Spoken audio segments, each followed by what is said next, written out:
ಓಂ ಗುರು ಬ್ರಹ್ಮ ಗುರುರ್ವಿಷ್ಣು ಗುರುರ್ದೇವೋ ಮಹೇಶ್ವರಃ ಗುರು ಸಾಕ್ಷಾತ್ ಪರಬ್ರಹ್ಮ ತಸ್ಮೈ ಶ್ರೀ ಗುರುವೇ ನಮಃ.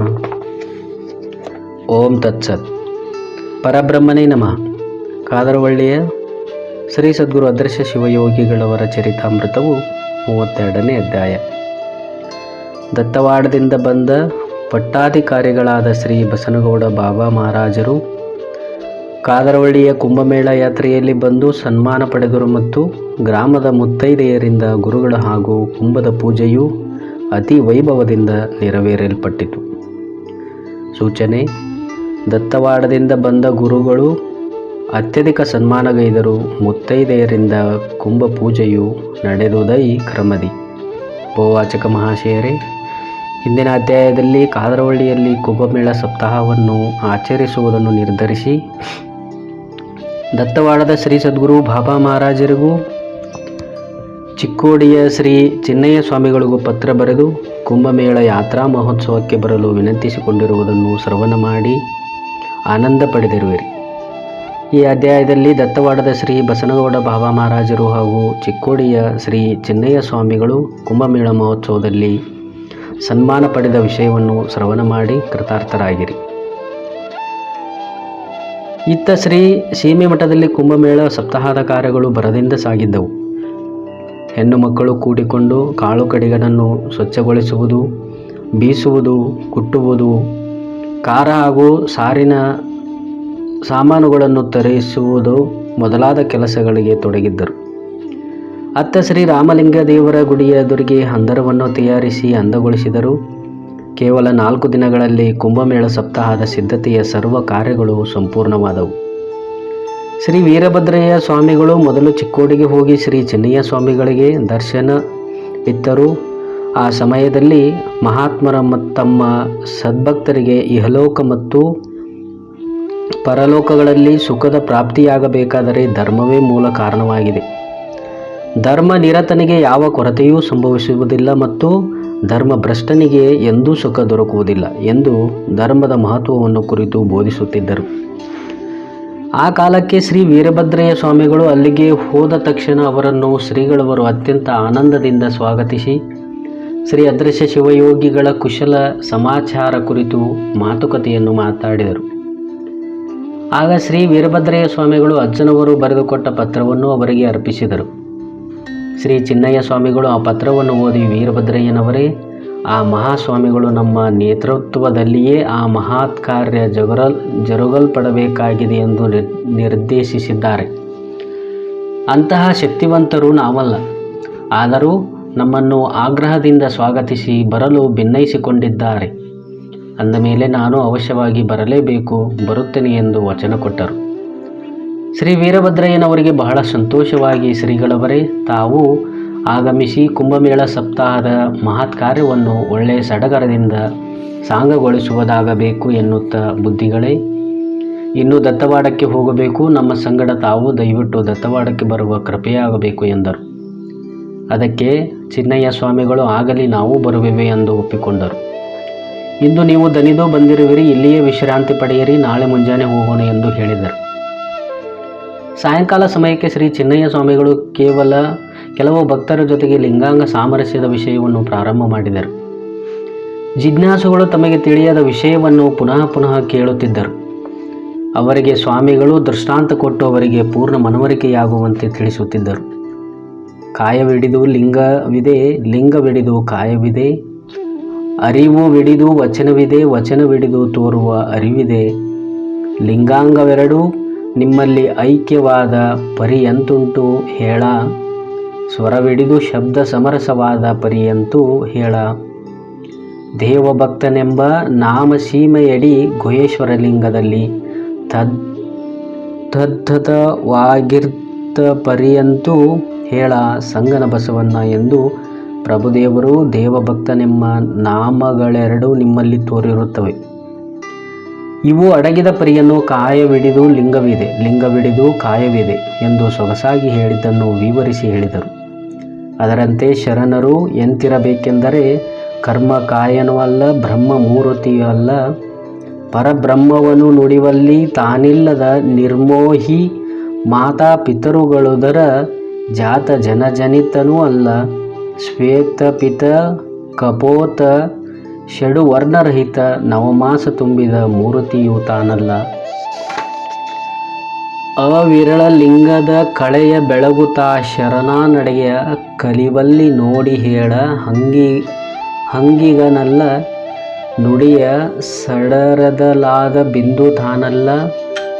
ಪದುಮ ಪರಿಮಳ ಕೆರಗುವ ಭ್ರಮರ ತಾನಲ್ಲ. ಭವದ ಕುಳವನು ಗೆದ್ದ ನಿಭ್ರಾಂತ ಶರಣ. ಜಾಗ್ರ ಸ್ವಪ್ನ ಸುಷುಪ್ತಿಯಾಗೂ ಅನುಮಿಷನಲ್ಲ. ಆಗಮ ಕೊಳದಲಾದ ಭೋಗಿ ತಾನಲ್ಲ. ತೇಜಸ್ಸು ರಂಜನೆಯ ಗಣಿತ ಕುಣಿತನೂ ಅಲ್ಲ. ಸಹಜ ನಿತ್ಯನು ತಾನು ಭೇದ್ಯ ಶರಣಾ ಬಿಂದು ಕಡೆ ಸುಖದ ಸಂಪರ್ಕದವ ತಾನಲ್ಲ. ಒಂದು ಚಂದದಲ್ಲಿ ಕಂದ ಮೂಲವನು ಗೆಲ್ಲಿದ ಸಂದಳಿದ ಸ್ವಯ ಸುಖವನೊಂದು ಮಾಡುತ್ತಲಿತ್ರಿ ಬಂದ ಭೇದ ಗೆಲಿದ ನಿಷ್ಕಾಮಿ ಶರಣ. ಚಂದ್ರಧರನು ಅಲ್ಲ, ಚಂದ್ರಪೂರಿತನಲ್ಲ. ಇಂದ್ರ ಚಾಪದ ಪರಿಭ್ರವ ತಾನಲ್ಲ.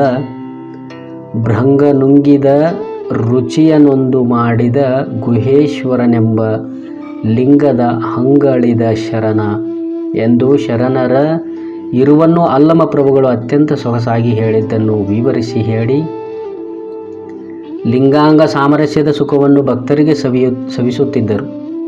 ಈ ಸನ್ನಿವೇಶವನ್ನು ಕಂಡು ಶ್ರೀ ವೀರಭದ್ರಯ್ಯ ಸ್ವಾಮಿಗಳು ಆಶ್ಚರ್ಯಚಕಿತರಾಗಿ ಅತ್ಯಾನಂದದಿಂದ ಮೈಮರೆತು ಕುಳಿತಿದ್ದರು. ನಂತರ ಶ್ರೀ ಚೆನ್ನಯ್ಯ ಸ್ವಾಮಿಗಳು ವೀರಭದ್ರಯ್ಯನವರನ್ನು ಕರೆದುಕೊಂಡು ಪ್ರಸಾದ ಸೇವಿಸಿ ಮಲಗಿಕೊಂಡರು. ಬೆಳಗಾದ ಕೂಡಲೇ ಮುಂಜಾನೆಯ ಪ್ರಾರ್ಥರ್ ವಿಧಿಗಳನ್ನು ಮುಗಿಸಿಕೊಂಡು ಸ್ನಾನ ಮಾಡಿ ಲಿಂಗಾರ್ಚನೆ ಮುಗಿಸಿಕೊಂಡು ದತ್ತವಾಡಕ್ಕೆ ಸಾಗಿದರು. ಅಲ್ಲಿ ತಲುಪಿದ ಕೂಡಲೇ ಮಾತೋಶ್ರೀ ಗೌರಾಂಬ ತಾಯಿಯವರು ಈ ಉಭಯ ಸ್ವಾಮಿಗಳನ್ನು ಕೊಂಡು ಅತೀವ ಸಂತೋಷದಿಂದ ಸ್ವಾಗತಿಸಿ ಬಹುವಾಗಿ ಸತ್ಕರಿಸಿ ಶ್ರೀ ಅದೃಶ್ಯ ಶಿವಯೋಗಿಗಳ ಯೋಗಕ್ಷೇಮದ ಬಗ್ಗೆ ವಿಚಾರಿಸಿದರು. ಆಗ ಶ್ರೀ ವೀರಭದ್ರಯ್ಯನವರು ಅವರು ಕ್ಷೇಮದಿಂದಿದ್ದಾರೆ, ಒಂದು ಮಹತ್ ಕಾರ್ಯವನ್ನು ಕೈಕೊಂಡು ನನ್ನನ್ನು ಇಲ್ಲಿಗೆ ಕಳುಹಿಸಿದ್ದಾರೆ ಎಂದು ಹೇಳುತ್ತಾ ಅವರು ಕೊಟ್ಟ ಪತ್ರವನ್ನು ತೆಗೆದುಕೊಳ್ಳಿರಿ, ಅವರೇ ಸ್ವತಃ ಬರೆದಿದ್ದಾರೆ ಎಂದು ಪತ್ರವನ್ನು ಕೊಡಲು ಅದನ್ನು ಪಟ್ಟಾಧಿಕಾರಿಗಳಾದ ಶ್ರೀ ಬಸನಗೌಡ ಮಹಾರಾಜರು ಓದಿದರು. ಚಿಕ್ಕೋಡಿಯ ಶ್ರೀ ಚೆನ್ನಯ್ಯ ಸ್ವಾಮಿಗಳು ಆ ಪತ್ರದ ತಾತ್ಪರ್ಯವನ್ನು ಮಾತೋಶ್ರೀಯವರಿಗೆ ತಿಳಿಸಿದರು. ಮಾತೋಶ್ರೀಯವರೇ ಶ್ರೀ ಅದೃಶ್ಯ ಶಿವಯೋಗಿಗಳವರು ಈ ಸಣ್ಣ ಬಾಬಾ ಮಹಾರಾಜರಿಗೂ ಗೋದಾಬಾಯಿಯವರಿಗೂ ಹಾಗೂ ಗಂಗಾಂಬಿಕೆಯವರಿಗೂ ಅವಶ್ಯ ಬರಬೇಕೆಂದು ಬರೆದಿದ್ದಾರೆ. ಆದರೆ ತಮಗೆ ಬರಬೇಕೆಂದು ಸ್ಪಷ್ಟವಾಗಿ ಬರೆಯದಿದ್ದರೂ ನೀವಲ್ಲಿಗೆ ಹೋಗದೆ ಆ ಕಾರ್ಯ ನೆರವೇರುವುದು ಅಸಾಧ್ಯವೆಂದು ಅವರ ಭಾವನೆಯ ಮೇಲಿಂದ ಒಡೆದು ಕಾಣುತ್ತದೆ. ಹಾಗಾದರೆ ತಾವು ಬರಲೇಬೇಕೆಂದು ಯಾಕೆ ಬರೆದಿಲ್ಲ ಎಂದು ಕೇಳಿದರೆ, ಪರಮಪೂಜ್ಯರಾದ ಅಂತಹ ಮಾತೋಶ್ರೀಯವರನ್ನು ಬರಬೇಕೆಂದು ಆಜ್ಞಾಪಿಸಲು ನಾವು ಶಕ್ತರಲ್ಲವೆಂದು ತಮ್ಮ ಕೈಂಕರ್ಯ ಭಾವವನ್ನು ವ್ಯಕ್ತಗೊಳಿಸಿದ್ದಾರೆ. ಈ ಗುರು ಮನೆತನದ ಮೇಲೆ ಶ್ರೀ ಅದೃಶ್ಯ ಶಿವಯೋಗಿಗಳ ಶ್ರದ್ಧೆ ಎಷ್ಟಿದೆ, ಅದು ನಿಸ್ಸೀಮವಾದದ್ದೆಂದು ನಿಸ್ಸಂದೇಹವಾಗಿ ಹೇಳಬಹುದು. ಇಲ್ಲಿ ಶ್ರೀ ಅದೃಶ್ಯ ಶಿವಯೋಗಿಗಳು ಮಾತೋಶ್ರೀ ಗೌರಮ್ಮನವರನ್ನು ನೀವು ಬನ್ನಿರಿ ಎಂಬ ಪದ ಬಳಸಿದರೆ ಆಜ್ಞಾಧಾರಕ ಪದವಾಗುವುದೆಂದು ಬರಬೇಕೆಂದು ಆಜ್ಞಾಪಿಸಲು ನಾವು ಶಕ್ತರಲ್ಲವೆಂದು, ತಮ್ಮ ಕೃಪಾಕಟಾಕ್ಷದ ಬಲದಿಂದಲೇ ಆ ಕಾರ್ಯ ಕೈಗೊಂಡಿರುವೆವೆಂದು, ಅದರ ಸರ್ವಭಾರವು ತಮ್ಮನ್ನೇ ಕೂಡಿದೆ ಎಂದು, ಶಿಶುವಿನಂತಿದ್ದ ನಾನು ಜಗತ್ತಿನ ಗೊಡವನ್ನೇ ಮರೆತಿರಲು ಪುತ್ರ ವಾತ್ಸಲ್ಯ ಪರಿಪೂರ್ಣತೆಯಿಂದ ಶೋಭಿಸುವ ಮಹಾತಾಯಿಗಳಾದ ನಿಮ್ಮ ಪ್ರೇರಣೆಯೇ ನನ್ನನ್ನು ಈ ಕಾರ್ಯದುಕ್ತನಾಗಿಗೊಳಿಸಿದ್ದರಿಂದ ತಾಯಿಯ ಶಿಶುವಿನ ಸರ್ವಭಾರವನ್ನು ವಹಿಸುವಂತೆ ತಾವು ಶ್ರೀ ಗುರು ಕಾರ್ಯ ಕೈಕೊಂಡ ಈ ಶಿಶುವಿನ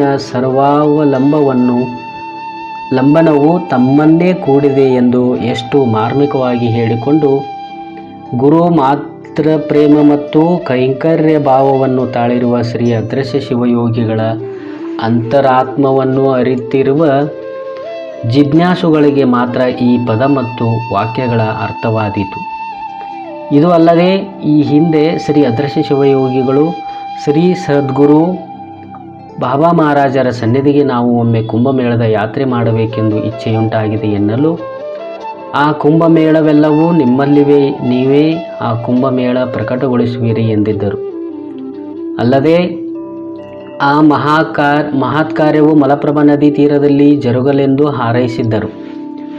ಆದ್ದರಿಂದ ಅವರು ಈ ಕಾರ್ಯವನ್ನು ಹಮ್ಮಿಕೊಂಡಿರಬೇಕು ಎಂದೆನಿಸುತ್ತದೆ. ಶ್ರೀ ಸದ್ಗುರು ಬಾಬಾರವರ ವಾಣಿಯಂತೆ ಅವರು ಇದನ್ನೆಲ್ಲ ಮಾಡುತ್ತಿದ್ದು, ಆರಂಭದಿಂದ ಸಮಾಪ್ತಿಯವರೆಗೂ ನೀವು ಅಲ್ಲಿಯೇ ಇರಬೇಕೆಂಬುದೇ ಅವರ ಸದಿಚ್ಛೆಯಾಗಿದೆ ಎಂಬುದು ನಮ್ಮ ಅನಿಸಿಕೆ. ಇನ್ನು ಇದರ ಮೇಲಿಂದ ನೀವು ಹೇಗೆ ಮಾಡುವಿರೋ ಮಾಡಿರಿ ಎಂದು ಚಿಕ್ಕೋಡಿಯ ಸ್ವಾಮಿಗಳು ಸವಿನಯದಿಂದ ನುಡಿಯಲು, ಆಗ ಮಾತೋಶ್ರೀಯವರು, ಶ್ರೀ ಅದೃಶ್ಯ ಶಿವಯೋಗಿಗಳ ಕೋರಿಕೆಯನ್ನು ಈಡೇರಿಸಲು ನಾವು ಸ್ವತಃ ಕಂಕಣಬದ್ಧರಾಗಿ ನಿಲ್ಲುವೆವು. ನಮ್ಮ ಮೇಲೆಯೇ ಗುರಿಯಿಟ್ಟು ಅಂತಹ ಮಹತ್ ಕಾರ್ಯ ಕೈಗೊಂಡರೆ ನಾವು ಅವಶ್ಯವಾಗಿ ಹೋಗಿ ಆ ಕಾರ್ಯವನ್ನು ಯಶಸ್ವಿಗೊಳಿಸುವಂತೆ ನೋಡಿಕೊಳ್ಳುವುದು ನಮ್ಮ ಮುಖ್ಯ ಕರ್ತವ್ಯವಾಗಿದೆ. ನಾವು ಬರುವೆವು, ನೀವು ನಡೆಯಿರಿ. ಇಂತಹ ಸನ್ನಿವೇಶದಲ್ಲಿ ಗುರುಪುತ್ರನಾದ ಶ್ರೀ ಅದೃಶ್ಯ ಶಿವಯೋಗಿಗಳು ನಮ್ಮನ್ನು ಕರೆಯದಿದ್ದರೂ ಗುರುಮಾತೆಯಾಗಿ ನಾವು ಹೋಗಿ ಆ ಕಾರ್ಯದ ಭಾರವನ್ನೆಲ್ಲ ಹೊತ್ತು ಪೂರ್ಣಗೊಳಿಸುವುದೇ ನಮ್ಮ ಭೂಷಣ. ನಿಶ್ಚಯವಾಗಿ ಹೋಗೋಣ, ಮತ್ತೇನಿದೆ ಎಂದರು. ಈಗ ಮಧ್ಯಾಹ್ನದ ಊಟದ ಸಮಯವಾಯಿತು. ಬಸನಗೌಡ, ಈ ಸ್ವಾಮಿಗಳನ್ನು ಕರೆದುಕೊಂಡು ಪ್ರಸಾದ ಸೇವಿಸಲು ಒಳಗೆ ಬರುವವನಾಗು. ಇವರು ಹಸಿದಿರಬಹುದು, ತಡ ಮಾಡಬೇಡ, ಅಡಿಗೆಯೂ ಸಿದ್ಧವಾಗಿದೆ, ಬೇಗ ಬನ್ನಿರಿ ಎಂದು ಒಳಗೆ ಹೋದರು. ಬಾಬಾ ಬಸನಗೌಡ ಮಹಾರಾಜರು, ಸ್ವಾಮಿಗಳೇ ಒಳಗೆ ನಡೆಯಿರಿ, ಹೋಗೋಣ ಎನ್ನಲು ಮೂವರು ಕೂಡಿ ಒಳಗೆ ಹೋಗಿ ಕೈಕಾಲು ಮುಖ ತೊಳೆದುಕೊಂಡು ಪ್ರಸಾದ ಸೇವಿಸಿ ಹೊರಗೆ ಬಂದು ಕುಳಿತರು. ತಾಂಬೂಲ ಸೇವಿಸಿ ಇಬ್ಬರು ವಿಶ್ರಾಂತಿ ಪಡೆದರು. ನಂತರ ಶ್ರೀ ಸದ್ಗುರು ಬಾಬಾ ಮಹಾರಾಜರ ಸಮಾಧಿಯ ಕಡೆಗೆ ಸಾಗಿದರು. ಅಲ್ಲಿಯೇ ಆಶ್ರಮ ಮಾಡಿಕೊಂಡಿದ್ದ ಗೋದುಬಾಯಿಗೆ ಭೇಟಿಯಾಗಿ ಗದ್ದುಗೆಗೆ ಕರ್ಪೂರ ಬೆಳಗಿ ಹಣ್ಣು ಕಾಯಿ ಸಮರ್ಪಿಸಿ ಅಲ್ಲಿಯೇ ಒಂದು ತಾಸು ಕುಳಿತು ಕಾದರವಳ್ಳಿಯ ಮಹತ್ ಕಾರ್ಯದ ಸಂದೇಶವನ್ನರುಹಿ ನೀವು ಹೊರಡಬೇಕೆಂದು ಕೇಳಿಕೊಂಡರು. ಅದಕ್ಕವರು ಶ್ರೀ ಸದ್ಗುರು ಬಾಬಾ ಮಹಾರಾಜರ ಅಪ್ಪನೆಯಾದರೆ ಬರುವೆವು, ಇಲ್ಲವಾದರೆ ಇಲ್ಲ ಎಂದರು. ಅದಕ್ಕೆ ಶ್ರೀ ವೀರಭದ್ರಯ್ಯನವರು, ನೀವು ಬರಲಿಕ್ಕೆ ಬೇಕು, ಎಲ್ಲರೂ ಬಿಟ್ಟರೂ ಚಿಂತೆ ಇಲ್ಲ, ನಿಮ್ಮನ್ನು ಮಾತ್ರ ಬಿಟ್ಟು ಬರಕೂಡದೆಂದು ಅಜ್ಜನವರು ನನಗೆ ಕಟ್ಟಪ್ಪಣೆ ಮಾಡಿದ್ದಾರೆ. ಕಾರಣ ನೀವು ಹೊರಡಲೇಬೇಕೆಂದು ಹೇಳಿದರು. ಆದರೂ ಗೋದುಬಾಯಿಯು, ನೋಡೋಣ, ಶ್ರೀ ಸದ್ಗುರು ಬಾಬಾ ಮಹಾರಾಜರ ಆಜ್ಞೆಯಾದಂತೆಯೇ ನಡೆಯತಕ್ಕವಳು. ಸ್ವಾಮಿಗಳೇ, ಇದು ನಿಮಗಾದರೂ ಗೊತ್ತಿದ್ದ ಮಾತೇ ಆಗಿದೆ. ಶ್ರೀ ಸದ್ಗುರು ಬಾಬಾರವರ ಅಂತರ್ವಾಣಿಯು ಏನಾಗುವುದು ನೋಡಿ ಮುಂದಿನ ವಿಚಾರವೆಂದರು. ಶ್ರೀ ವೀರಭದ್ರಯ್ಯ, ನೋಡಿರಿ, ಅಜ್ಜನವರು ಬಾಳೆ ಹೇಳಿದ್ದಾರೆ ಎಂದು ಮತ್ತೆ ಮತ್ತೆ ಕೇಳಿದರು. ಆಗ ಗೋದುಬಾಯಿ, ನಿಜ, ನನ್ನದಾದರೂ ಬರಬೇಕೆಂಬ ಇಚ್ಛೆಯುಂಟಾಗಿದೆ. ಆದರೆ ಗುರುಗಳ ಇಚ್ಛೆ ಏನಿದೆಯೋ ನೋಡೋಣ, ನಮ್ಮದೇನೋ ಸ್ವತಂತ್ರವಿಲ್ಲ, ಕೇಳಿ ಹೇಳುವೆನು ಆಯಿತೆ ಎಂದರು. ಚಿನ್ನಯ್ಯ ಸ್ವಾಮಿಗಳು, ಆಗಲಿ ತಾಯಿ, ಹಾಗೆಯೇ ಮಾಡಿರಿ, ನಾಳೆ ಮುಂಜಾನೆ ತಿಳಿಸಬೇಕು. ವೀರಭದ್ರಯ್ಯನವರೇ, ನಡೆಯಿತಿ, ಹೋಗೋಣ, ಸಂಜೆಯಾಗುತ್ತದೆ ಎನ್ನಲು ಗೋದುಬಾಯಿಯು ಹೊರಟರು. ಮೂವರು ಕೂಡಿ ಮನೆಗೆ ಬಂದರು. ದೀವಿಗೆ ಹಚ್ಚುವ ಸಮಯ. ಎಲ್ಲ ದೀವಿಗೆಗಳು ಹತ್ತಿದವು. ಮುಂದಿನ ಸದರಗಟ್ಟಿನ ಆಸನದ ಮೇಲೆ ಇಬ್ಬರು ಸ್ವಾಮಿಗಳು ಕುಳಿತರು. ಆಗ ಶ್ರೀ ಬಸನಗೌಡ ಮಹಾರಾಜರು ತಮ್ಮ ಆಸನವನ್ನು ಅಲಂಕರಿಸಿದರು. ಆಗ ಚಿಕ್ಕೋಡೆಯ ಸ್ವಾಮಿಗಳು ಸಣ್ಣ ಮಹಾರಾಜರಿಗೆ ಲಿಂಗಾಂಗ ಸಾಮರಸ್ಯದ ಗುಟ್ಟನ್ನು ಬಹು ಸರಸಾಗಿ ಉಪದೇಶ ಮಾಡುತ್ತಿದ್ದರು. ಮಾತೋಶ್ರೀ ಗೌರಾಂಬಾ ತಾಯಿಯವರು ಕೇಳುತ್ತಾ ಅಲ್ಲಿಯೇ ಕುಳಿತಿದ್ದರು. ಒಂದೆರಡು ಗಂಟೆಗಳ ಕಾಲ ಚಿಕ್ಕೋಡಿ ಸ್ವಾಮಿಗಳು ವಿಷಯ ಪ್ರತಿಪಾದನೆ ಮಾಡಲು ಎಲ್ಲರೂ ಹರ್ಷಗೊಂಡರು. ಊಟದ ಸಮಯವಾಯಿತು. ಕೂಡಲೇ ಇಬ್ಬರು ಸ್ವಾಮಿಗಳು ಮಹಾರಾಜರು ಒಳಗೆ ಹೋಗಿ ಕೈಕಾಲು ತೊಳೆದುಕೊಂಡು ಭಸ್ಮ ಧರಿಸಿ ಭೋಜನ ಶಾಲೆಯಲ್ಲಿ ಊಟಕ್ಕೆ ಕುಳಿತರು. ಸಜ್ಜಕದ ಹೋಳಿಗೆ ತಯಾರಿಸಲ್ಪಟ್ಟಿದ್ದವು. ಮಾತೋಶ್ರೀಗಳು ಅವುಗಳನ್ನು ಎಡೆಮಾಡಿ ಸಾಕಷ್ಟು ತುಪ್ಪ, ಹಪ್ಪಳ, ಸಂಡಿಗೆ, ಕೋಸಂಬರಿ, ಕಾಯಿಪಲ್ಲೆ ಮುಂತಾದವುಗಳನ್ನು ನೀಡಿ ಸರಿಯಾಗಿಟ್ಟು ಇನ್ನು ತೆಗೆದುಕೊಳ್ಳಿರೆಂದು ಆಜ್ಞಾಪಿಸಿದರು. ಆಗ ಮೂವರು ಯಥೇಚ್ಛವಾಗಿ ಆರೋಗಿಸಲು ಅನ್ನ, ಸಾರು, ಹಾಲು, ತುಪ್ಪದೊಡನೆ ತಕ್ಕಷ್ಟುಂಡು ತೃಪ್ತರಾಗಿ ಕೈ ತೊಳೆದುಕೊಂಡು ಎದ್ದು ಹೊರಗೆ ಬಂದು ತಮ್ಮ ತಮ್ಮ ಆಸನಗಳಲ್ಲಿ ಕೂತು ತಾಂಬೂಲ ಸೇವಿಸಿ ಸ್ವಲ್ಪ ವಿಶ್ರಾಂತಿಯ ನಂತರ ಮಲಗಿದರು. ಶ್ರೀ ಚಿನ್ನಯ್ಯ ಸ್ವಾಮಿಗಳು ಮಾತೃಶ್ರೀ ಅವರು ಕಾದರವಳ್ಳಿಗೆ ಬರಲು ಹೇಗೋ ಸಿದ್ಧರಾಗಿದ್ದಾರೆ. ವೀರಭದ್ರಯ್ಯನವರೇ, ನೀವು ಅವನವರನ್ನು ಹಾಗೂ ಅವರ ಜೊತೆಗೆ ಯಾರು ಬರುವರೋ ಅವರನ್ನು ಕರೆದುಕೊಂಡು ಮುಂದೆ ನಡೆಯಿರಿ. ಗೋದಕ್ಕನವರು ಬರುವರೋ ಇಲ್ಲವೋ ಎಂಬುದನ್ನು ತಿಳಿದುಕೊಳ್ಳಿರಿ. ಅವರು ಬರುವುದಿಲ್ಲವಾಗಿದ್ದರೆ ನೀವೆಷ್ಟು ಆಗ್ರಹ ಮಾಡಿದರೂ ಬರುವುದೇ ಇಲ್ಲ. ಅವಾಗಳು ಬಂದರೆ ಅವರು ಬಂದಂತೆಯೇ ಎಂದು ತಿಳಿಯಿರಿ. ನಾವು ಈಗ ಚಿಕ್ಕೋಡಿಗೆ ಹೋಗುವೆವು. ಸಂಕ್ರಮಣದ ಮುನ್ನಾ ದಿನದ ಸಾಯಂಕಾಲ ಹೊತ್ತಿಗೆ ಕಾದರವಳ್ಳಿಯಲ್ಲಿಯೇ ಇರುವೆವೆಂದು ಅಜ್ಜನವರಿಗೆ ತಿಳಿಸಿ ಒಳಗೆ ಹೋಗಿ ಅವ್ವ ನೀವು ಕಾದರವಳ್ಳಿಗೆ ನಿಮ್ಮ ಕೂಡ ಬರುವವರೆಲ್ಲರನ್ನು ಕರೆದುಕೊಂಡು ನಾಳೆ ಸಂಜೆಗೆ ಅಲ್ಲಿ ಇರುವಂತೆ ಹೊರಡಿರಿ. ನಾಡಿದ್ದು ಸಾಯಂಕಾಲ ನಾವು ಖಂಡಿತವಾಗಿ ಬರುತ್ತೇವೆ. ಈಗ ನಮಗೆ ಹೊರಡಲು ಅಪ್ಪನೇ ದಯಪಾಲಿಸಬೇಕು ಎಂದರು. ಆಗ ಮಾತೋಶ್ರೀಯವರು ಸ್ನಾನ ಮಾಡಿ ಲಿಂಗಾರ್ಚನೆ ಮಾಡಿಕೊಂಡು ಪ್ರಸಾದ ಸೇವಿಸಿ ಹೋಗಬೇಕು. ಇಷ್ಟೊಂದು ಅವಸರವೇ ಎಂದರು. ಆಗ ಶ್ರೀ ಚಿನ್ನಯ್ಯ ಸ್ವಾಮಿಗಳು, ಇಲ್ಲ ತಾಯಿಯವರೇ, ತಡ ಮಾಡುವಂತಿಲ್ಲ, ಜರೂರ ಕೆಲಸವಿದೆ, ಹೋಗಲೇಬೇಕು ಎಂದರು. ಆಗ ಮಾತೋಶ್ರೀಯವರು, ನೀವು ಪ್ರಸಾದ ಸ್ವೀಕರಿಸುವಂತೆ ಬೇಗ ವ್ಯವಸ್ಥೆ ಮಾಡುವೆವು. ನೀವು ಹಾಗೆಯೇ ಹೋದರೆ ನಮ್ಮ ಮನಸ್ಸಿಗೆ ಸಮಾಧಾನ ಹೇಗಾಗಬೇಕು? ಅದಕ್ಕೆ ಪ್ರಸಾದ ಸ್ವೀಕರಿಸಿ ಕೂಡಲೇ ನಿಮಗೆ ಅಪ್ಪನೆ ಕೊಡುವೆ ಎನ್ನುತ್ತಾ ಅಡುಗೆ ಸಜ್ಜುಗೊಳಿಸಲು ಒಳಗೆ ಹೋದರು.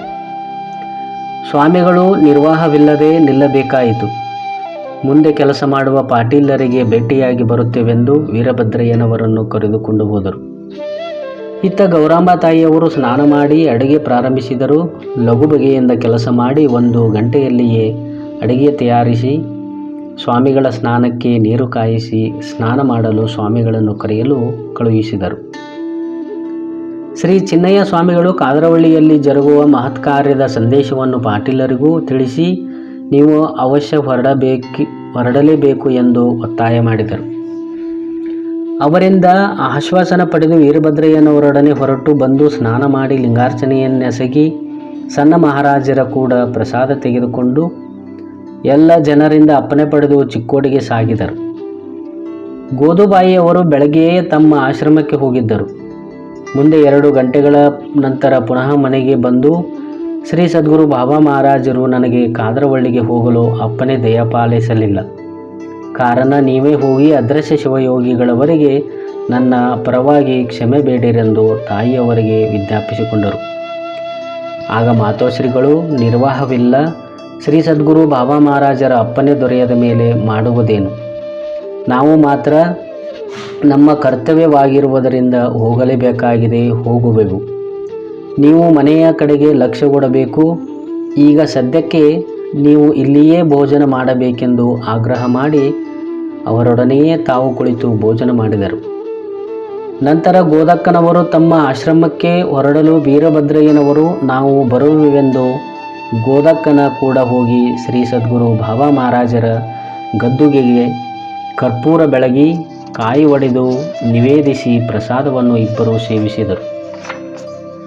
ಮಾತೋಶ್ರೀ ಗೌರಾಂಬರವರು ತಮ್ಮ ಕೂಡ ಬರತಕ್ಕವರು ಯಾರ್ಯಾರು ಎಂಬುದನ್ನು ನಿಶ್ಚಯಿಸಿ ಎಲ್ಲರಿಗೂ ಹೊರಡುವ ವ್ಯವಸ್ಥೆಯನ್ನು ಮಾಡುತ್ತಿದ್ದರು. ಸಂಜೆಯಾಗುತ್ತಾ ಬಂದಿತು. ಗೋದುಬಾಯಿಯವರ ಕೂಡ ಹೋಗಿದ್ದ ಶ್ರೀ ವೀರಭದ್ರಯ್ಯನವರು ಗೋದಕ್ಕನ ಸದ್ವಿಚಾರ ಭಾಷಣಗಳನ್ನೆಲ್ಲ ಮನಮುಟ್ಟಿ ಕೇಳುತ್ತಾ ಕುಳಿತಿದ್ದರು. ಆಗ ಗೋದಕ್ಕನು ಶ್ರೀ ಅದೃಶ್ಯ ಶಿವಯೋಗಿಗಳಿಗೆ ಮಂಗಳವಾರ ಘಾತವಾರವಿರುವುದೆಂದು ತಿಳಿಸಿದರು. ಅಲ್ಲದೆ ಈ ಮೊದಲೇ ಶ್ರೀ ಅದೃಶ್ಯ ಶಿವಯೋಗಿಗಳವರು, ಗೋದಕ್ಕನವರೇ, ನನ್ನ ಅಂಗಿಯನ್ನು ಕಳೆದು ನಿನಗೆ ಕೊಡುವೆನು ಎಂಬ ಸೂಕ್ಷ್ಮ ವಿಚಾರವನ್ನು ನನಗೆ ತಿಳಿಸಿದ್ದಾರೆ. ಮಂಗಳವಾರ ಘಾತವಾರದಂದು ಅವರು ದೇಹ ಬಿಟ್ಟು ದೇಹವೆಂಬ ಅಂಗಿಯನ್ನು ನನಗೆ ಕೊಟ್ಟು ತಾವು ಮುಕ್ತಿ ಹೊಂದತಕ್ಕವರಿದ್ದಾರೆ ಎಂದು ಸ್ಪಷ್ಟವಾಗಿ ತಿಳಿಸಿದ್ದಾರೆ. ಅದಕ್ಕಾಗಿ ನಾನು ಈಗ ಕುಂಭಮೇಳ ಸಪ್ತಾಹಕ್ಕೆ ಹೋದರೆ ಸಂಕ್ರಾಂತಿಯ ದಿನವೇ ಅವರು ಮುಕ್ತರಾಗಿ ನನಗೆ ದೇಹವೆಂಬ ಅಂಗಿಯನ್ನು ಕೊಟ್ಟು ಬಿಡುತ್ತಾರೆ. ಆಗ ಈ ಕುಂಭಮೇಳ ಸಪ್ತಾಹದ ಉತ್ಸವ ಜರುಗುವುದೇ ನಿಂತು ಬಿಡುತ್ತದೆ. ಈ ಗಂಡಾಂತರ ಸಮಯದಲ್ಲಿ ಮಾತೋಶ್ರೀ ಗೌರಾಂಬರವರು ತಮ್ಮ ಪ್ರಸಾದವಾಣಿಯಿಂದ ಮಾತೋಶ್ರೀ ಗಂಗಾಂಬಿಕೆಯವರ ಕೈಯಿಂದ ಸಾರಿನಲ್ಲಿ ಏನೇನೋ ಸೇರಿಸಿ ನಿಮಿತ್ತಿಕವಾದ ಔಷಧವನ್ನು ಕುಡಿಸಿ ಈ ಗಂಡಾಂತರವನ್ನು ಮುಂದೆ ಹಾಕುವರು. ಶ್ರೀ ಅದೃಶ್ಯ ಶಿವಯೋಗಿಗಳವರ ಗಂಡಾಂತರ ಕಾಲಾಂತರವಾಗಿ ಮುಂದೆ ಹೋಗುವುದು. ಈ ಕಾರಣಕ್ಕಾಗಿ ಗೋದಕ್ಕನವರು ಶ್ರೀ ಅದೃಶ್ಯ ಶಿವಯೋಗಿಗಳ ದೃಷ್ಟಿಗೆ ಬೀಳದಂತೆ ಕಾದರವಳ್ಳಿಯ ಕುಂಭಮೇಳ ಸಪ್ತಾಹಕ್ಕೆ ಹೋಗುವ ಅಪ್ಪನೆಯಾಗಲಿಲ್ಲ ಎಂಬ ವಿಷಯವನ್ನು ಮುಚ್ಚಂಡಿ ಶ್ರೀ ವೀರಭದ್ರಯ್ಯ ಸ್ವಾಮಿಗಳಿಗೆ ಗೋದಕ್ಕನವರು ಹೇಳಿದರು. ಸಾಯಂಕಾಲವಾಗಲು ಶ್ರೀ ವೀರಭದ್ರಯ್ಯನವರು ಇನ್ನೂ ನಾವು ಹೋಗುವೆಂದು ಅವರಿಂದ ಬೀಳ್ಕೊಂಡು ಮಹಾರಾಜರ ಮನೆಗೆ ಬಂದು ಸಣ್ಣ ಬಾಬಾಗಳೊಡನೆ ಮಾತಾಡುತ್ತಾ ಕುಳಿತರು. 2 ಗಂಟೆ ರಾತ್ರಿಯಾಗಲು ಒಳಗಿನಿಂದ ಊಟಕ್ಕೆ ಇಳಿರೆಂದು ಕರೆದರು. ಕೂಡಲೇ ಶ್ರೀ ಬಸನಗೌಡ ಮಹಾರಾಜರು ಶ್ರೀ ವೀರಭದ್ರಯ್ಯನವರು ಎದ್ದು ಒಳಗೆ ಹೋಗಿ ಕೈಕಾಲು ಮುಖ ತೊಳೆದುಕೊಂಡು ಭಸ್ಮ ಧರಿಸಿ ಭೋಜನ ಶಾಲೆಯಲ್ಲಿ ಊಟಕ್ಕೆ ಕುಳಿತರು. ಮಾತೋಶ್ರೀಯವರು ಎಡೆ ಮಾಡಿದ ಅನ್ನ ಪ್ರಸಾದವನ್ನು ಸ್ವೀಕರಿಸಿ ಹೊರಗೆ ಬಂದು ಕುಳಿತು ಸ್ವಲ್ಪ ಹೊತ್ತಿನಲ್ಲಿ ಮಲಗಿದರು. ಮರುದಿವಸ ಬೆಳಗಿನ ಸಮಯಕ್ಕೆ ಶ್ರೀ ಬಸನಗೌಡ ಮಹಾರಾಜರು ಮತ್ತು ಶ್ರೀ ವೀರಭದ್ರಯ್ಯನವರನ್ನು ಸ್ನಾನ ಮಾಡಿ ಲಿಂಗ ಪೂಜಾದಿ ಕ್ರಿಯೆಗಳನ್ನು ತೀರಿಸಿಕೊಂಡು ಮಾತೋಶ್ರೀ ಗೌರಾಂಬಾತಾಯಿಯವರು ಇಬ್ಬರನ್ನು ಕರೆದುಕೊಂಡು ಶ್ರೀ ಸದ್ಗುರು ಬಾಬಾ ಮಹಾರಾಜರ ಗದ್ದುಗೆಗೆ ಹೋಗಿ ಕಾಯಿ ಕರ್ಪೂರ ನೈವೇದ್ಯ ಸಹಿತವಾಗಿ ಗದ್ದುಗೆಯನ್ನು ಪೂಜಿಸಿ ಕರ್ಪೂರ ಬೆಳಗಿ ಕಾಯಿ ಒಡೆದು ಅನ್ನಪ್ರಸಾದ ನೈವೇದ್ಯ ಮಾಡಿ ಪ್ರದಕ್ಷಿಣೆ ಹಾಕಿ ಶಿರಸಾಷ್ಟಾಂಗ ನಮಸ್ಕಾರಗೈದು ತಾವು ಕಾದರವಳ್ಳಿಗೆ ಹೋಗಿ ಬರುವೆವೆಂದು ಸಂದೇಶವನ್ನು ಅರಿಕೆ ಮಾಡಿ ಅಪ್ಪಣೆ ಪಡೆದುಕೊಂಡು ಬಂದರು. ಮಾತೋಶ್ರೀ ಗಂಗಾಂಬಿಕೆಯವರು ಊರಿಗೆ ಒಯ್ಯುವ ರೊಟ್ಟಿ ಬುತ್ತಿ ಗಂಟು ಕಟ್ಟಿ ಸಿದ್ಧಗೊಳಿಸಿದ್ದರು. ಚಕ್ಕಡಿಯಲ್ಲಿ ಎಲ್ಲ ಸಾಮಾನುಗಳನ್ನು ಶಿಸ್ತಿನಿಂದ ಇಟ್ಟು ಎಲ್ಲರೂ ಗಾಡಿಯಲ್ಲಿ ಕುಳಿತುಕೊಂಡು ಚಿಕ್ಕೋಡಿ ರೋಡಿನಿಂದ ಬೆಳಗಾವಿ ರೈಲಿಗೆ ಬಂದು ಬೆಳಗಾವಿಯಿಂದ ಇಟಗಿ ರೋಡ್ಗೆ ಮೋಟಾರ್ ವಾಹನ ಮೂಲಕ ಇಟಗಿ ಕತ್ತರಿಗೆ ಬಂದು ತಲುಪಿದರು. ಶ್ರೀ ವೀರಭದ್ರಯ್ಯ ಸ್ವಾಮಿಗಳು ಅವರೆಲ್ಲರನ್ನು ಇಟಗಿ ಕ್ರಾಸಿನಲ್ಲಿ ಕೂಡಿಸಿ ಅಲ್ಲಿಯೇ ಗಾನ್ಗೇರವರ ಸೈಕಲ್ ತೆಗೆದುಕೊಂಡು ಕಾದರವಳ್ಳಿಗೆ ಬಂದು ಶ್ರೀ ಸೀಮಿಮಠದ ಅಪ್ಪಯ್ಯ ಸ್ವಾಮಿಗಳಿಗೂ ಹಾಗೂ ಶ್ರೀ ಬಸವನಪ್ಪ ಪಾಟೀಲರಿಗೂ ಅವ್ವಾರವರು ಮಹಾರಾಜರು ಮತ್ತು ಮಾತೋಶ್ರೀ ಗಂಗಾಂಬಿಕಾ ಅಕ್ಕನವರು ದತ್ತವಾಡದಿಂದ ಬಂದರು. ಅವರನ್ನು ಮೋಟಾರ್ ಸ್ಟ್ಯಾಂಡಿನಲ್ಲಿ ಕೂಡಿಸಿ ಸೈಕಲ್ ಮೇಲಿಂದ ಬಂದೆನು ಎಂದು ಹೇಳಿದರು. ಬೇಗನೆ ಒಂದು ಗಾಡಿ ಹೂಡಿಸಿ ಅಲ್ಲಿಗೆ ಕಳುಹಿಸಿರಿ ಎಂದು ಗಡಬಡಿಸಿ ಹೇಳಿದರು. ಮುಂದೆ ಶ್ರೀ ರಾಮಲಿಂಗೇಶ್ವರ ದೇವಸ್ಥಾನದಲ್ಲಿರುವ ಶ್ರೀ ಅದೃಶ್ಯ ಶಿವಯೋಗಿಗಳವರಿಗೆ ಶ್ರೀ ವೀರಭದ್ರಯ್ಯ ಸ್ವಾಮಿಗಳವರಿಗೆ ದತ್ತವಾಡದ ಬಳಗವನ್ನು ಮತ್ತು ಮಾತೋಶ್ರೀ ಗೌರಮ್ಮನವರನ್ನು ಕರೆದುಕೊಂಡು ಬಂದಿರುವುದಾಗಿ ತಿಳಿಸಿದಾಗ ಅವರು ಆನಂದಾಶ್ರುಗಳನ್ನು ಸುರಿಸುತ್ತಾ ಗದ್ಗದಿತ ಕಂಠಿತರಾಗಿ ಗಂಟಲಿನ ಶಿರಗಳು ಉಬ್ಬಿ ಮಾತೇ ಹೊರಬರಲಿಲ್ಲ. ಅವರ ಆನಂದಕ್ಕೆ ಪಾರವೇ ಇರಲಿಲ್ಲ. ಸಸಿಯ ಮೇಲೆ ಸಾಗರವು ಪರಿದಂತಾಯಿತಯ್ಯ ಎನ್ನ ಭಕ್ತಿ ಆನಂದದಿಂದ ಕುಣಿದಾಡುವೆ ಆನಂದದಿಂದ ನಲಿದಾಡುವೆ ಕೂಡಲ ಸಂಗನ ಶರಣರು ಬಂದರೆ ಉಬ್ಬಿ ಕೊಬ್ಬಿ ನಲಿದಾಡುವೆ ಆನಂದದಿಂದ ಕುಣಿದಾಡುವೆ ಕಂಗಳು ತುಂಬಿದ ಬಳಿಕ ನೋಡಲಿಲ್ಲ ಕಿವಿ ತುಂಬಿದ ಬಳಿಕ ಕೇಳಲಿಲ್ಲ ಮನ ತುಂಬಿದ ಬಳಿಕ ನೆನೆಯಲಿಲ್ಲ ಕೈಗಳು ತುಂಬಿದ ಬಳಿಕ ಪೂಜಿಸಲಿಲ್ಲ ಮಹಾಂತ ಕೂಡಲ ಸಂಗಮದೇವ ಎಂದು ಬಸವಣ್ಣನವರು ಹೇಳಿದಂತೆ ಶ್ರೀ ಅದೃಶ್ಯ ಶಿವಯೋಗಿಗಳು ಒಂದೇ ಸವನೆ ಕನವರಿಸುತ್ತಿದ್ದರು. ಆನಂದ ಎಲ್ಲೇ ಮೀರಿ ಹೋಗಿತ್ತು. ತಾಯಿಯನ್ನು ಕಳೆದುಕೊಂಡ ಕರುವಿನಂತೆ ವಿಲಿವಿಲಿ ಒದ್ದಾಡುತ್ತಿದ್ದರು. ಈಗಾಗಲೇ ಕೋಲಾರಿ ಬಿಗಿದು ಗುಡಾರ ಹೊದಿಸಿದ್ದ ಗಾಡಿಯು ಸಿದ್ಧವಾಗಿತ್ತು. ಅದನ್ನು ನಿಲ್ದಾಣಕ್ಕೆ ಕಳುಹಿಸಿಕೊಟ್ಟರು. ಇದೇ ಸಮಯದಲ್ಲಿ ಶ್ರೀ ಚಿಕ್ಕೋಡಿಯ ಚಿನ್ನಯ್ಯ ಸ್ವಾಮಿಗಳು ಸಾವಳಿಗೆ ಮಠ ಅವರು ಸಹಿತ ಇಟಗಿ ಕ್ರಾಸದಲ್ಲಿ ದತ್ತವಾಡದ ಬಳಗದೊಂದಿಗೆ ಕೂಡಿಕೊಂಡರು. ಆಗ ಶ್ರೀ ಚಿಕ್ಕೋಡಿಯ ಚಿನ್ನಯ್ಯ ಸ್ವಾಮಿಗಳು ಶ್ರೀ ಬಸನಗೌಡ ಮಹಾರಾಜರು ಮಾತೋಶ್ರೀ ಗಂಗಾಂಬಿಕೆಯವರು ಹಾಗೂ ಗೌರಾಂಬ ಮಾತೋಶ್ರೀಯವರನ್ನು ಊರೊಳಗೆ ಅತ್ಯಂತ ಸಡಗರದಿಂದ ಕರೆದುಕೊಂಡು ಹೋಗಬೇಕೆಂದು ದೈವದವರು ಊರ ಅಗಸಿಯಲ್ಲಿಯೇ ಅವರ ಗಾಡಿಯನ್ನು ನಿಲ್ಲಿಸಿದರು. ಮಂಗಲವಾದ್ಯಗಳ ಮಂಜುಳ ನೀನಾದವ ಎಲ್ಲ ಕಡೆಗೂ ಹರಡಿ ಊರ ಯಾವತ್ತು ಜನರನ್ನು ಜಾಗೃತಗೊಳಿಸಿತು. ಆಗ ಊರವರೆಲ್ಲ ಶ್ರೀ ಚಿಕ್ಕೋಡಿಯ ಚಿನ್ನಯ್ಯ ಸ್ವಾಮಿಗಳು ಶ್ರೀ ಬಸನಗೌಡ ಮಹಾರಾಜರು ಮಾತೋಶ್ರೀ ಗಂಗಾಂಬಿಕೆಯವರು ಹಾಗೂ ಗೌರಾಂಬ ಮಾತೋಶ್ರೀಯವರು ಬಂದರೆಂದು ತಿಳಿದು ಅವರನ್ನು ಕಾಣುವ ತವಕದಿಂದ ಕಾಯಿ ಕರ್ಪೂರ ತೆಗೆದುಕೊಂಡು ಆರತಿಗಳೊಂದಿಗೆ ನೀರ ತುಂಬಿದ ಕೊಡಗಳನ್ನು ಹಿಡಿದುಕೊಂಡು ಆರತಿಯನ್ನು ಎತ್ತುವ ಸಂಭ್ರಮದಲ್ಲಿ ಸಿದ್ಧವಾಗಿ ನಿಂತಿದ್ದರು. ಆ ವೈಭವವನ್ನು ಕಂಡು ಶ್ರೀ ಚಿಕ್ಕೋಡಿಯ ಚಿನ್ನಯ್ಯ ಸ್ವಾಮಿಗಳು ಶ್ರೀ ಬಸನಗೌಡ ಮಹಾರಾಜರು ಮಾತೋಶ್ರೀ ಗಂಗಾಂಬಿಕೆಯವರು ಹಾಗೂ ಗೌರಾಂಬ ಮಾತೋಶ್ರೀಯವರು ಇಲ್ಲಿಯ ಜನರು ನಮ್ಮ ದರ್ಶನ ಹಂಬಲದಿಂದ ನಮ್ಮ ಸನ್ನಿಧಾನಕ್ಕೆ ಬರುತ್ತಿರುವರು. ಇಂತಹ ಸಮಯದಲ್ಲಿ ನಾವು ಪಾದಚಾರಿಗಳಾಗಿಯೇ ಎಲ್ಲರಿಗೂ ದರ್ಶನ ಕೊಡುತ್ತಾ ಸಾಗುವುದೇ ನಮ್ಮ ಧರ್ಮವೆಂದು ತಿಳಿದು ಮೂವರು ಬಂಡಿಯಿಂದಿಳಿದು ಗಾಡಿಗೆ ಮುಂದೆ ಬರುವುದಷ್ಟೇ ತಡ 50 ಜನ ಅವರ ಪಾದಕ್ಕೆರಗುತ್ತಿದ್ದರು. ಶ್ರೀ ಚಿಕ್ಕೋಡೆಯ ಚಿನ್ನಯ್ಯ ಸ್ವಾಮಿಗಳು, ಶ್ರೀ ಬಸನಗೌಡ ಮಹಾರಾಜರು, ಮಾತೋಶ್ರೀ ಗಂಗಾಂಬಿಕೆಯವರು ಹಾಗೂ ಗೌರಾಂಬ ಮಾತೋಶ್ರೀಯವರು ಎಲ್ಲ ಜನರಿಗೂ ಸ್ವಸ್ತಿ ಸ್ವಸ್ತಿ ಎಂದು ಆಶೀರ್ವದಿಸುತ್ತಾ ನಡೆದರು. ಭಕ್ತರೆಲ್ಲರೂ ಅನಂತಕೋಟಿ ಬ್ರಹ್ಮಾಂಡ ನಾಯಕ ಶ್ರೀ ಸದ್ಗುರು ಬಾಬಾ ಮಹಾರಾಜ್ ಕಿ ಜೈ ಎಂಬ ಜಯಘೋಷವನ್ನು ಮಾಡುತ್ತಾ ಮಂಗಳ ವಾದ್ಯಗಳನ್ನು ಬಾರಿಸುತ್ತಾ ಸಾಗಿದರು. ಆ ಮಹಾತ್ಮರ ಪಾದಕ್ಕೆ ಎಲ್ಲರೂ ಶಿರಸ ವಂದಿಸಿ ನಾವು ಪುನೀತರಾದೆವೆಂದು ಪ್ರಸನ್ನ ಚಿತ್ತರಾಗಿ ಜನ ಸಮೂಹದೊಡನೆ ತಾವು ಬೆರೆದು ಮುಂದೆ ಮುಂದೆ ಸಾಗುತ್ತಿದ್ದರು. ಓಣಿಯಲ್ಲಿ ನೀರನ್ನು ಚಳಿ ಹೊಡೆದು ಮಹಾತ್ಮ ಹಾಗೂ ಮಾತೋಶ್ರೀಯರುಗಳ ಪಾದಕ್ಕೆ ಕರ್ಪೂರ ದೀಪ ಬೆಳಗಿ ಕಾಯಿ ಹೊಡೆದು ನಿವೇದಿಸಿ ಹೆಣ್ಣು ಮಕ್ಕಳು ಗುಂಪು ಗುಂಪಾಗಿ ಆರತಿ ಬೆಳಗುತ್ತಿದ್ದರು. ಈ ರೀತಿಯಾಗಿ ಜನಸಮೂಹ ಅತ್ಯಂತ ಸಂಭ್ರಮದೊಡನೆ ಊರನ್ನು ದಾಟಿ ಶ್ರೀ ರಾಮಲಿಂಗೇಶ್ವರ ದೇವಾಲಯಕ್ಕೆ ಹೋಗಿ ತಲುಪಿದರು.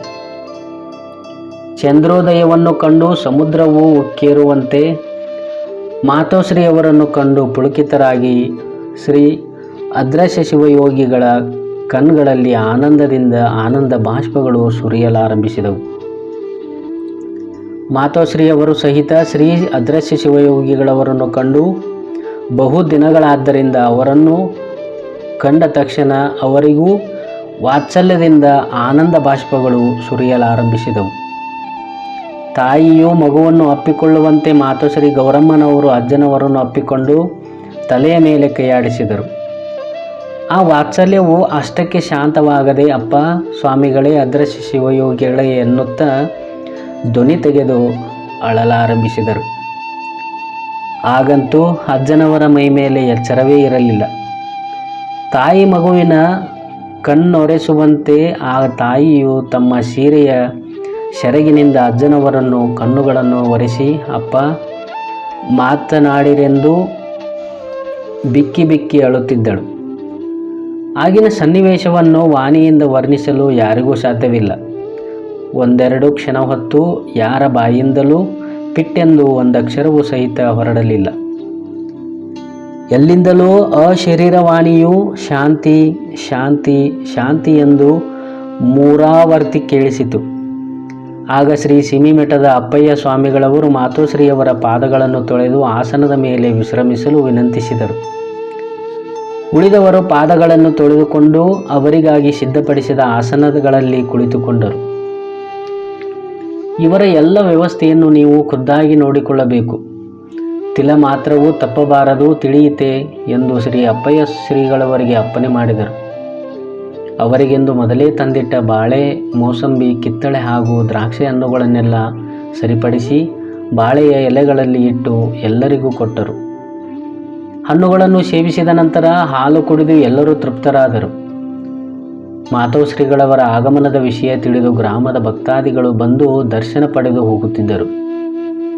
ಶ್ರೀ ಸಿಮಿಮಠ ಅಪ್ಪಯ್ಯ ಸ್ವಾಮಿಗಳು ಅಜ್ಜನವರ ಮನೆಯಿಂದ ಅವರ ಅತ್ತಿಗೆಯಾದ ಈರಕ್ಕನವರು, ಶ್ರೀ ಮುಚ್ಚಂಡಿ ಮಠದ ಗಂಗವ್ವಕ್ಕನವರು, ಹವಾಲ್ದಾರ ಚೆನ್ನಕ್ಕನವರು ತಮ್ಮ ತಮ್ಮ ಮನೆಗಳಿಂದ ಮಹಾರಾಜರಿಗೂ ಬಾಬಾ ಮಹಾರಾಜರಿಗೂ ಮಾತೋಶ್ರೀಗಳವರಿಗೂ ಮತ್ತು ಉಳಿದ ಬಳಗಕ್ಕೆಲ್ಲ ಉತ್ತಮವಾದ ಭೋಜನ ಸಾಮಗ್ರಿಗಳನ್ನು ಬುಟ್ಟಿಗಳಲ್ಲಿಟ್ಟುಕೊಂಡು ತಂದಿಟ್ಟಾಗ ಆ ಬುಟ್ಟಿಗಳನ್ನು ಮುಚ್ಚಂಡಿಯ ಶ್ರೀ ಚಿನ್ನಯ್ಯ ಸ್ವಾಮಿಗಳು, ಶ್ರೀ ಸಿದ್ದನಗೌಡ ಪಾಟೀಲ್, ಶ್ರೀ ವೀರಪ್ಪಗೌಡ ಪಾಟೀಲ್ ಹಾಗೂ ಹವಾಲ್ದಾರ್ ಸಹೋದರರು ಶ್ರೀ ನಾಗಪ್ಪ ಹಂಚಿನಮನಿ ಒಳಗೆ ಉಗ್ರಾಣ ಕೊಠಡಿಯಲ್ಲಿಟ್ಟು ಮಾತೋಶ್ರೀಯವರಿಗೆ ಹಾಗೂ ಮಹಾರಾಜರಿಗೆ ಪೊಡಮಟ್ಟು ಅವ್ವ ಈಗ ತಂದಿರುವ ಅನ್ನ ಪ್ರಸಾದವನ್ನು ಸ್ವೀಕರಿಸಿ ತೃಪ್ತರಾಗಬೇಕೆಂದು ಭಿನ್ನಯಿಸಿಕೊಂಡರು.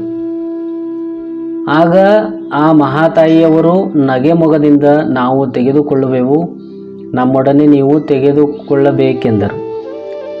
ಆಗ ಮುಚ್ಚಂಡಿಯ ಶ್ರೀ ಚಿನ್ನಯ್ಯ ಸ್ವಾಮಿಗಳು, ಶ್ರೀ ಸಿದ್ದನಗೌಡ ಪಾಟೀಲ್, ಶ್ರೀ ವೀರಪ್ಪಗೌಡ ಪಾಟೀಲ್ ಹಾಗೂ ಹವಾಲ್ದಾರ್ ಸಹೋದರರು ಶ್ರೀ ನಾಗಪ್ಪ ಹಂಚಿನಮನಿ ಇವರುಗಳು ನಾವು ಮಾತ್ರ ನಿಮ್ಮೆಲ್ಲರಿಗೆ ಪ್ರಸಾದ ಬಡಿಸಿ ನಂತರ ಸ್ವೀಕರಿಸುತ್ತೇವೆಂದು ಕೇಳಿಕೊಂಡರು. ಆಗಲಿ ಎಂದು ಮಾತೋಶ್ರೀಗಳು ತಮ್ಮ ಜೊತೆಗೆ ಶ್ರೀಗಳಾದ ಚಿಕ್ಕೋಡಿಯ ಶ್ರೀ ಸಾವಳಗಿ ಮಠದ ಚಿನ್ನಯ್ಯ ಸ್ವಾಮಿಗಳು ಮತ್ತು ದತ್ತವಾಡದ ಶ್ರೀ